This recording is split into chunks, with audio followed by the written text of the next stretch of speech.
Assalamualaikum warahmatullahi wabarakatuh. Perkenalkan, nama saya Siti Fadila Lubi. Saya dari jurusan Hukum Ekonomi Syariah Fakultas Syariah.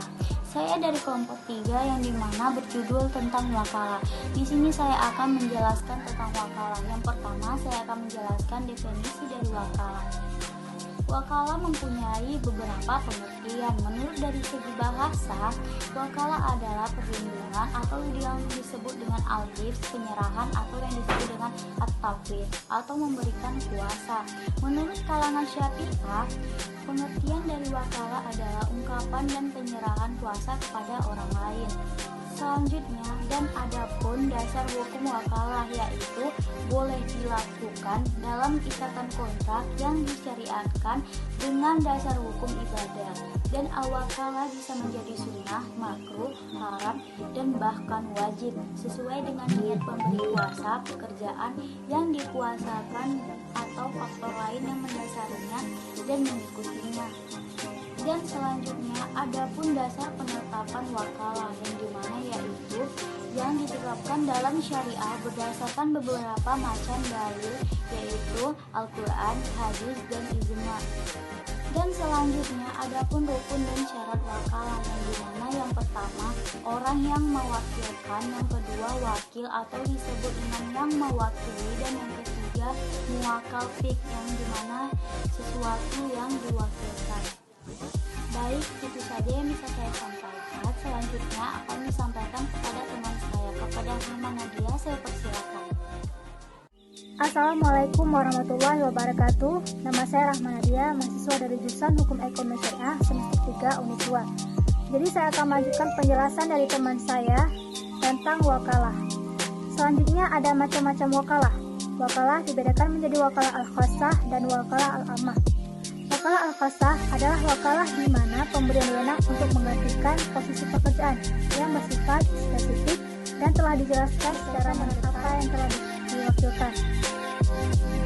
Misalnya, mengirim barang berupa pakaian dan menjadi advokat untuk menyelesaikan kasus tertentu. Kemudian, wakalah al-ammah merupakan akad wakalah di mana pemberian wewenang bersifat umum tanpa adanya penjelasan yang rinci. Misalnya, balikanlah aku komputer di mana saja yang kamu temui.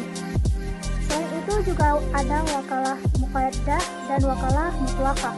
Wakalah muqayyadah adalah akad wakalah di mana wewenang dan tindakan si wakil dibatasi dengan syarat tertentu.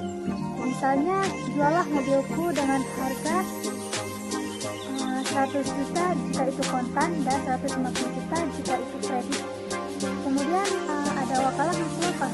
Wakalah mutlaqah adalah akad wakalah di mana wewenang yang diwakilkan, di mana wewenang dan wakil tidak dibatasi.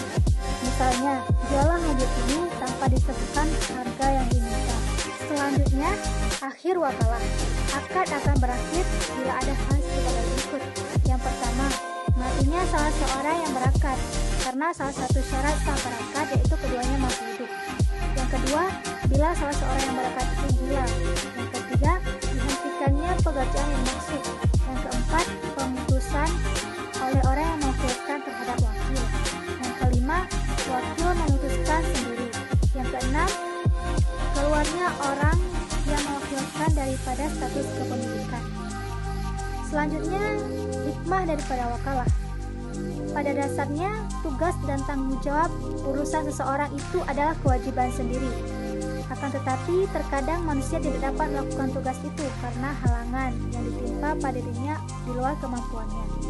Maka manusia mewakilkan kepada orang lain yang dianggapnya mampu dan boleh bertindak untuk menyempurnakan tanggung jawab tersebut untuk faedah dan kebaikannya. Sekian dari kami. Assalamualaikum warahmatullahi wabarakatuh.